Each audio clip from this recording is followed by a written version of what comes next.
आसे सुर में आरंभ में ध्यावत है सब संग। आप प्रगटे इस जगत में जीव काज सुधारने, सबद सुंदर नाम बनाई दुखित जीव उबारने। नम्रता और दीनता से भेंट सतगुरु दीजिए, मैं हूँ शरणागत तुम्हारी चरणों में रखने दीजिए। मैं हूँ शरणागत तुम्हारी प्रभु दास अपना कीजिए। प्रेमियों, इसी प्रकार थोड़े समय के लिए अपनी मन चित्त वृत्ति को एकाग्र करते हुए अपने हृदय में सतगुरुदेव दाता दयाल भगवान जी के दिव्यतम स्वरूपों को निहारते हुए बड़े प्रेम सहित मिलकर बोलो जयकारा बोल मेरे श्री गुरु महाराज की जय। प्रेमियों, लोमश ऋषि के शिष्य काकभूषण जी थे। काकभूषण एक ब्राह्मण के परिवार में जन्म लिया था और उन्हें अपने बचपन की सब कहानी याद थी। प्रसंग थोड़ा सा बड़ा है, लेकिन दोबारा में जब उन्होंने जन्म लिया था, क्योंकि 100 वर्ष अर्थात 100 योनियां उन्होंने सर्प योनियों में पहले जन्म में काटी थी, क्योंकि उन्होंने गुरु की अवहेलना की थी, गुरु का अपमान किया था। और भगवान कहते हैं कि मैं 2 चीज़ों को कभी सहन नहीं करता, एक माता पिता का अपमान और एक सतगुरु का अपमान। मुझे दिन रात तो कितना भी कुछ कहता रहे, लेकिन गुरु का जो अपमान करता है तो मैं सहन नहीं करता। इसीलिए उस लड़के ने गुरु का अपमान किया था और गुरु की आज्ञा में नहीं रहता था। तो जब उसके गुरु भगवान शिव के मंदिर में गए थे तो उसने गुरु का सत्कार नहीं किया, खड़ा नहीं हुआ उनके आदर सत्कार में। तो भगवान शिव ने उनको श्राप दे दिया था कि अरे दुष्ट, तूने गुरु का अपमान किया है, जा तू सर्प योनि में हजारों वर्ष तक रहेगा। इतना कह करके गुरु दयालु होते हैं और गुरु ने प्रार्थना करी भगवान शिव की, ऐ मेरे नाथ, ये मेरे शिष्य है, इसको इतना श्राप ना दे हे नाथ। भगवान शंकर प्रसन्न हुए गुरु की आराधना पर, कहा कि अब ये श्राप तो इसको भुगतना पड़ेगा, लेकिन इसको हजारों योनियों में, हजारों बार इसको सर्प योनियों में ही जन्म काटना पड़ेगा। इसलिए मैं इसमें ये इसको सुधार करता हूँ कि जन्म ले और अपने आप मृत्यु को प्राप्त हो सकता है, जन्म ले मृत्यु को प्राप्त हो सकता है। इस प्रकार से जब उसने किया तो अगले जन्म में जाकर के ब्राह्मण के घर में जन्म लिया। और जब ब्राह्मण के घर में जन्म लिया तो उसको अपनी सारी बातें याद थी और लोमश ऋषि के आश्रम में सेवा करने लगा। सेवा करते करते गुरु के चरणों में यही पैर दबाते दबाते प्रार्थना करता, प्रभु मुझे साकार रूप के दर्शन करा दो, भगवान के साकार रूप में दर्शन करा दो। लोमश ऋषि कहते थे कि अरे कोई साकार वाकार नहीं, निर्गुण निराकार परम ब्रह्म परमात्मा है, तो उसी का ध्यान कर, उसी का सुमरन कर जो मैंने तुझे नाम दीक्षा दे रखी है। लेकिन वो बार बार इसी बात को कहता था। जैसे ही गुरु को अपनी तरफ प्रेम भाव से देखता था तो तभी विनती करता है, प्रभु हे गुरुदेव, मुझे साकार रूप के दर्शन कैसे होंगे, करा दो ना, आप समर्थवान हैं, आप सब कुछ करा सकते हैं। जब कई वर्ष उसको ऐसे बीत गए तो एक दिन गुरु के चरण दबाते दबाते तब उसने यही बात कही, जब गुरु उसके हित में थे और सदगुरुदेव भगवान ने कहा थोड़ा रुष्ट होकर के, अरे दुष्ट, तेरी काक चेष्टा जैसी वृत्ति है, तू अपनी मन की चलाता है, हमारी बात को नहीं मानता, इसलिए जा कौआ बन जा। और वो काक बन करके गुरुदेव के चरणों में मत्था टेक करके जैसे उड़ने लगा उड़ करके तब गया तो गुरु को दया आई और गुरु ने फिर बुलाया, अरे पुत्र, तू मेरे शराब से काक बन गया, कौवा बन गया, तुझे बुरा नहीं लगा? तो कहने लगा, काक योनि में, काक रूप में, ए गुरुदेव, आप अपने शिष्य का हित जानते हैं, ये आप ही जान सकते हैं मेरा किस में हित है, इसलिए मुझे नाराज नहीं हूं, मैं ना रुष्ट हूं। मेरे गुरुदेव को पता है कि मेरा कैसे कल्याण होगा। और फिर उनके चरणों में मत्था टेक करके बैठा रहा, वहीं चरणों में ही अपने सिर को रख के बैठ गया। गुरु ने उसके सिर पर हाथ फेर फेर करके आशीर्वाद दिया और कहा कि पुत्र, अब जा, मैं तुझे आशीर्वाद देता हूँ, अयोध्या में चला जाओ, वहाँ भगवान श्री राम ने अवतार ले लिया है और चारों भाई उसी महाराज दशरथ के पुत्र हैं, वो अवतार लेकर गए, जा तुझे साकार रूप में दर्शन होंगे। इतना कह करके वहाँ से उड़ा और अयोध्या में महाराज दशरथ के महल में आकर के एक पेड़ पर बैठ गया और भगवान श्री राम, लक्ष्मण, शत्रुघ्न और भरत जी चारों भाई खेल रहे थे आंगन में, और जाकर के राम जी के दर्शन करके बड़ा प्रसन्न हुआ। उधर भगवान श्री राम भी बहुत प्रसन्न हो रहे थे कि मेरा भक्त आ गया। भगवान खेलने लगे उससे, काक से, कभी इधर, और काक भी जो है, कौवा भी इधर उड़ के बैठे, कभी उधर उड़ के बैठे, कभी उधर बैठे।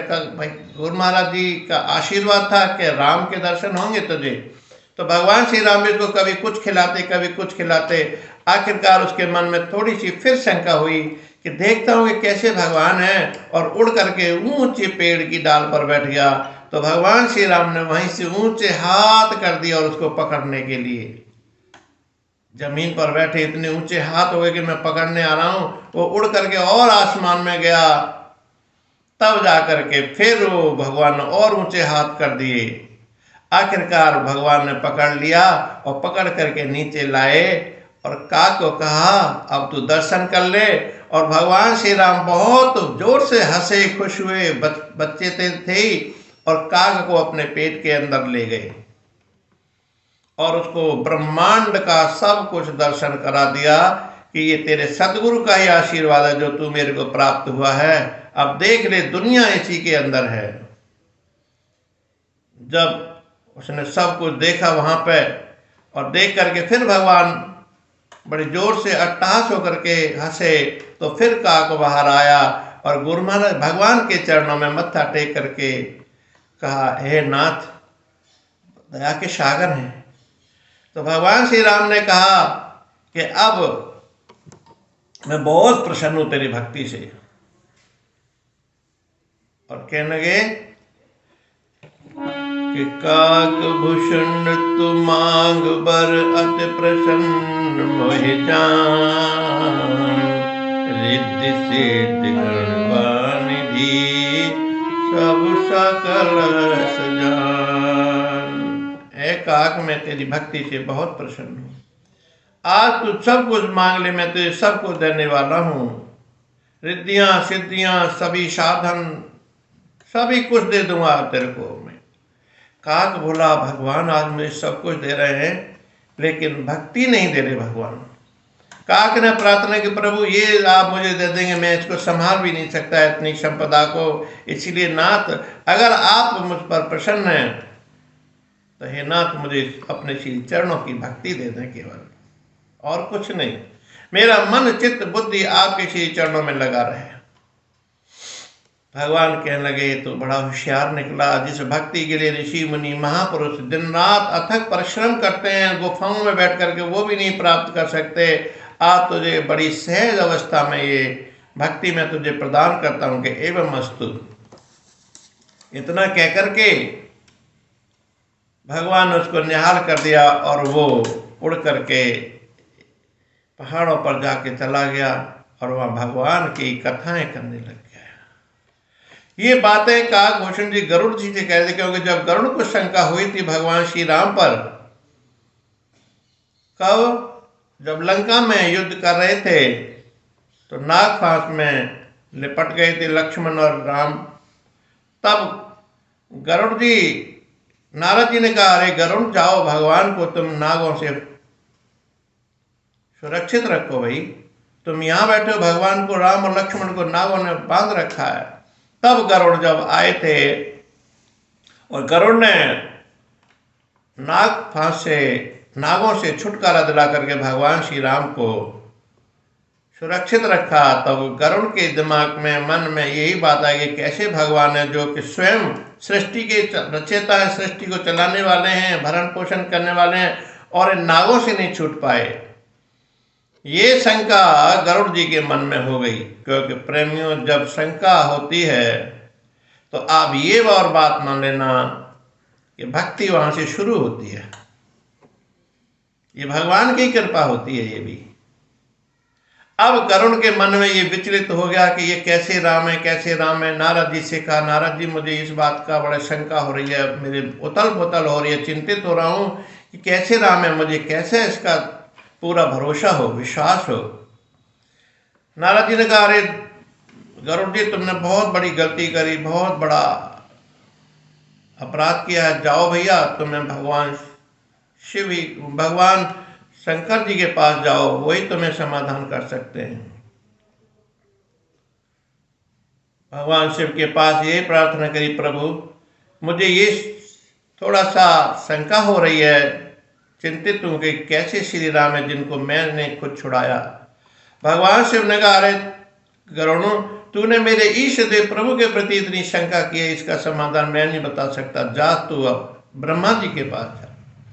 ऐसे ही ब्रह्मा जी के पास गया, भगवान विष्णु के पास गया, तब जाकर के उसने कहा, फिर ब्रह्मा जी ने कहा कि भैया इसका समाधान, तूने बहुत बड़ी गलती किया कि भगवान के ऊपर तूने इतना संकोच किया है। जा कागभूषण के पास जा, सुमेरु पर्वत पर जहां दिन रात कथा चलती रहती है, भगवान श्री राम की चर्चा होती है, वहीं तेरा निराकरण होगा। अब बात यही है कि अगर एक प्रिंसिपल को चपरासी की नौकरी मिल जाए तो उसके मन में क्या भाव होगा। गरुड़ के मन में फिर यही बात आ गई कि मैं राजा हूँ, गरुड़ हूँ, पक्षियों में राजा हूँ मैं, और विष्णु भगवान का वाहन हूँ, और मुझे काग के पास जाना पड़ा, जो कौवा जो है अपने पक्षियों में सबसे नीची जात का होता है।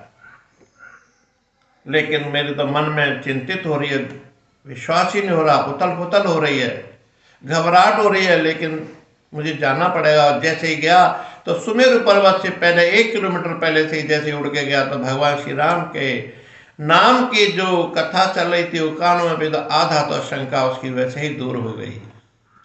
और जब सुमेरु पर्वत पर कागभूषण जी के आश्रम में पहुंचा तो जा करके मत्था टेका, के गुरु को मत्था टेकना चाहिए, गुरु के पास अहंकार लेकर के नहीं जाना चाहिए जीव को। कागभूषण ने कहा, अरे राजन आप आए हो, हमें बता देते, हम आपका सत्कार करते। फिर भी उनके लिए आसन लगाया, बैठाया और अपनी मन की बात व्यथा कही। तो कागभूषण ने कहा, हे गरुड़ जी, अब आप 1 महीने यही कथा सुने भगवान श्री राम की, आपका सब शंका दूर हो जाएगी।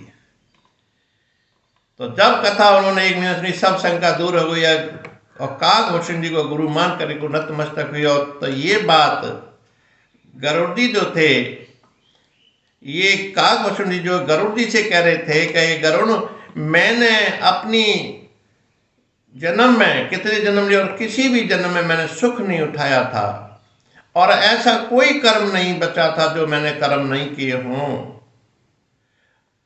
इसी प्रकार ये जीव जो है जब प्रभु से अलग होता है तभी इसकी दुर्गति होती है, और मेरी भी दुर्गति इसी तरह से हो रही थी।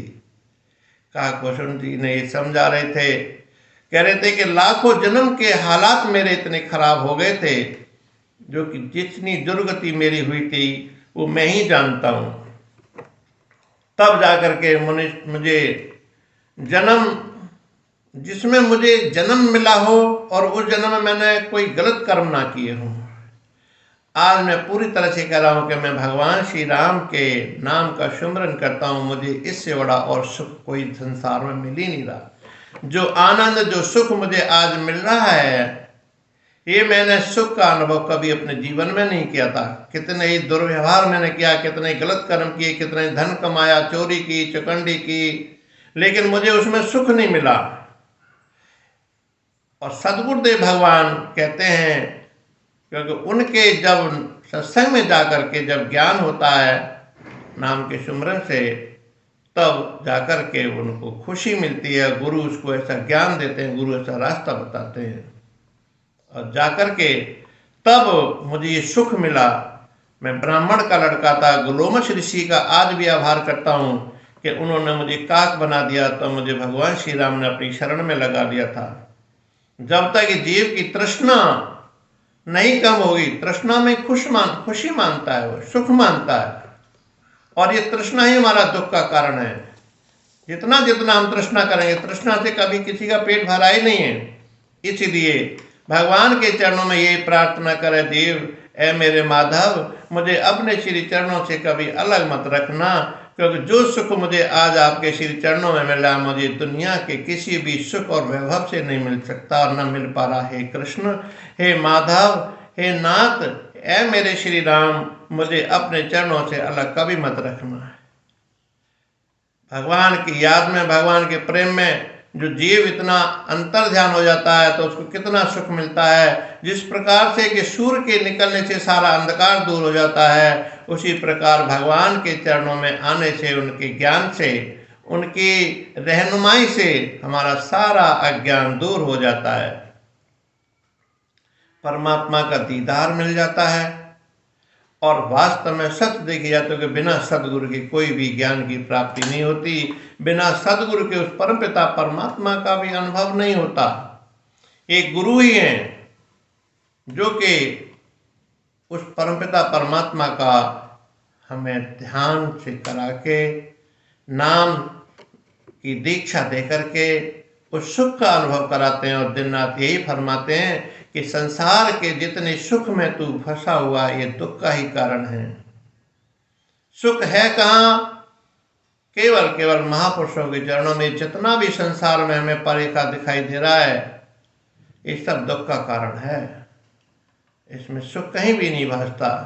इसलिए बलिहारी जाता हूं मैं अपने गुरु के चरणों में, जिन्होंने कि मुझे अपनी कृपा से मेरे को भगवान श्री राम के दर्शन कराए। आज मुझे जितना सुख मिल रहा है, उतने ही मुझे आनंद हो रहा है, और इस खुशी का कोई पारावार नहीं है। इसलिए गरुड़ जी कहते हैं,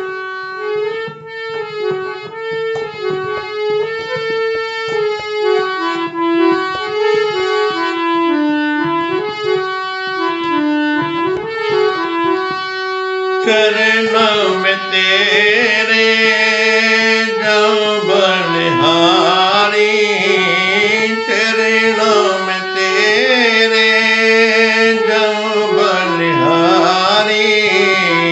हे कृष्ण माधव बांके बिहारी, हे कृष्ण माधव बांके बिहारी।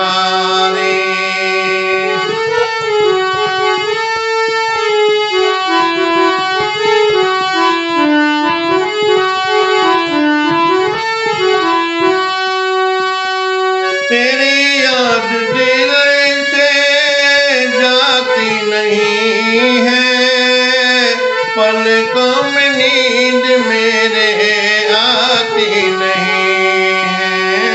तेरी याद दिल से जाती नहीं है, पलकों में नींद मेरे आती नहीं है। जब से देखी है मूरत तुम्हारी, जब से देखी है मूरत तुम्हारी,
क्यों त्रिपुरारी, हे कृष्ण माधव बांके बिहारी, हे कृष्ण माधव बांके बिहारी।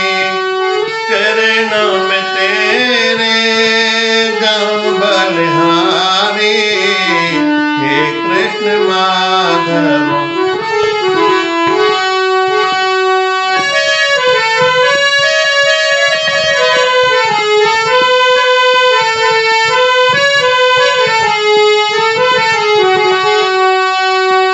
सूरत तुम्हारी ने मेरा दिल चुराया, सूरत तुम्हारी ने मेरा दिल चुराया। चैन भी खोया मेरा दिल भी दुखाया, चैन भी खोया मेरा दिल भी दुखाया। हे नाथ, आप जब से मेरे से ओझल हुए हैं तब से मैं पागल हो गया हूँ आपके चरणों का, आपकी सूरत का, आपकी मूर्त का। इसलिए हे नाथ, मेरे से कभी भी अलग मत हटना। मैं अज्ञानी हूँ, नादान हूँ, मेरे में कुछ भी सूझ-बूझ नहीं है। सूरत तुम्हारी ने मेरा दिल चुराया, सूरत तुम्हारी ने मेरा दिल चुराया। चैन भी खोया मेरा दिल भी दुखाया, चैन भी खोया मेरा दिल भी दुखाया। कभी तो मिलोगे प्रभु, कभी तो मिलोगे प्रभु, एक आस है हमारी। हे कृष्ण माधव बांके बिहारी, हे कृष्ण माधव बांके बिहारी। चरणों में तेरे जाऊं बलिहारी, हे कृष्ण माधव बांके बिहारी, हे कृष्ण माधव बांके। इसलिए महापुरुष फरमाते हैं कि प्रेमी अपनी भक्ति से उस परम पिता परमात्मा को प्रसन्न कर लो, क्योंकि जो सुख भक्ति में है वो कहीं पे भी नहीं है। महापुरुष फरमाते हैं कि भक्ति सुख का मूल है, भक्ति सुख की खान, जिसके हृदय में भक्ति बसे तो पावे पद निर्वाण। भक्ति जो सुख की जड़ है, खान है। कौन सी भक्ति तो आजकल सब करते हैं। संसार में ऐसा कोई नहीं जो भक्ति ना करता हो। कोई परिवार में, कोई माता की, पिता की, कोई भाई की, कोई बंधु की भक्ति करते हैं, लेकिन वो भक्ति हमारी परमार्थ में काम नहीं आती। जो महापुरुषों के चरणों में रह करके परमपिता परमात्मा के सानिध्य प्राप्त कर लेते हैं, सेवा से उनको अपने अनुरूप कर लेते हैं, तो भगवान को बहुत प्रसन्नता होती है, और वही प्रसन्नता हमारे हर जन्म में काम आती है। जितनी जितनी भगवान की भक्ति करेंगे उतनी उतनी भगवान हमसे प्रसन्न होते हैं। भक्ति क्या है? आत्मिक सुख केवल भक्ति से ही मिलता है। जिस प्रकार से कि हमारे भरण पोषण के लिए, शरीर के लिए हर चीज की आवश्यकता होती है, कपड़े की, खाने की, पीने की, रहने की, सहने की, दवाइयों की, गोलियों की, ताकि हमारा शरीर हृष्ट पुष्ट रहे, इसकी सेवा में कोई कमी नहीं छोड़ते हम। लेकिन जो वास्तविक सुख है, जो वास्तविक भक्ति है, वो क्या है? आत्मा के सुख के लिए। क्योंकि आत्मा का जो विचरण परमात्मा से हो रहा है, उसमें दुख ही दुख प्राप्त होता है। तो ऐसा ये परमात्मा ने हमको शरीर दिया है कि इस शरीर के द्वारा ही हम उस आत्मा का मिलन परमात्मा से कर सकते हैं, जो आत्मिक शक्ति ही हमारे इस शरीर को चला रही है, और उसी को हम भूले हुए हैं प्रेमियों। आत्मिक सुख कैसे मिलेगा? कि बिना संतों के कभी भगवान की प्राप्ति नहीं होती है। कि भक्ति तात अनुपम सुख मूला। रामायण में गोस्वामी तुलसीदास जी महाराज ने कहा है, भगवान श्री राम कहते हैं, स्वयं भगवान कहते हैं, भक्ति तात अनुपम सुख मूला। ऐ प्रेमियों, ऐ युद्धवासियों, भक्ति में कैसे सुख मिलता है और कैसे मिलती है, कहाँ से प्राप्त होती है? कि भक्ति तात अनुपम सुख मूला, और मिले संत तब होए अनुकूला। मिले संत होए अनुकूला। भक्ति केवल संत महापुरुषों के सानिध्य में रह करके मिलती है। और ऐसा ही नहीं कि संत तो मिल गए, लेकिन अगर आपके प्रतिकूल रहे, अर्थात आपसे रुष्ट रहे, तो आपकी भक्ति प्राप्त नहीं होगी। और जिस दिन आपके अनुकूल हो जाएंगे संत, उस दिन आपको बैकुंठ लोक की पूरी सुविधाएं मिल जाएंगी, सुख सुविधा। बैकुंठ लोक का देखिए, संतों की कृपा में इतनी ताकत है कि बैकुंठ लोक का राज मिल सकता है, अर्थात उत्तरलोकीनाथ भगवान के चरणों में प्रेम, अगाढ़ प्रेम मिल सकता है। कब? जब संत हमारे अनुकूल हो जाएंगे। और संत अनुकूल कैसे होते हैं? धन दौलत से नहीं होते। धन दौलत तो दुनिया को हमें ही लुटा रहे हैं। वो संत अनुकूल होते हैं कि उनकी श्री आज्ञा में रह करके, उनके सानिध्य में रह करके, उनकी सेवा करके, उनकी पूजा करके, उनकी अर्चना करके, जब वो प्रसन्न होंगे तो हमें अपनी दात बख्शिश करेंगे, जिस दात के द्वारा, कौन सी दात? जो नाम का सुमरन है, जिस नाम के द्वारा भगवान की प्राप्ति होती है। धन दौलत से भगवान की प्राप्ति नहीं होती। भगवान की प्राप्ति केवल भक्ति से होती है, परम भक्ति से, और उसी में परमानंद प्राप्त होता है। जब जीव को परमानंद की प्राप्ति होती है तो फिर कमी क्या रह गई? कुछ भी तो नहीं रह गई। जिसके साथ स्वयं भगवान मिल गए, फिर क्या कमी है बताएं? तो संतों के साथ में रह के, उनकी सेवा करके, उनको अपने अनुकूल करके, जब अनुकूल हो जाएंगे तो हमारे हित की बात करेंगे, हमारे हित में ऐसा ज्ञान की पराकाष्ठा भर देंगे, जिस ज्ञान के आधार पर हम उस परमात्मा को प्राप्त कर सकते हैं। प्रेमियों, तो हमारा ये फर्ज है कि मालिक ने हमें ये शरीर दिया है, किस लिए दिया? भोगों के लिए नहीं दिया। हम भोग भोग रहे हैं नहीं, ये भोग ही हमको भोगे जा रहे हैं। खाली कर दिया उन्होंने, विनाश कर दिया इस शरीर का, मेरी मन का, चित्त का, बुद्धि का। इसीलिए महापुरुषों की शरण में रह करके, सतगुरु की शरण में रह करके, उनके नाम जो बख्शिश की है उसका हम दिन रात सुमरन करें, ध्यान करें। जो ताकत नाम में है वो और किसी में ताकत नहीं है। उसी नाम के आधार पर परमात्मा की प्राप्ति होती है, दर्शन दीदार होता है, जिससे हमारा लोक और परलोक दोनों ही सुलभ होते हैं। प्रेमियों, महापुरुषों की श्री आज्ञा में रह के अपने जीवन को सुधारें।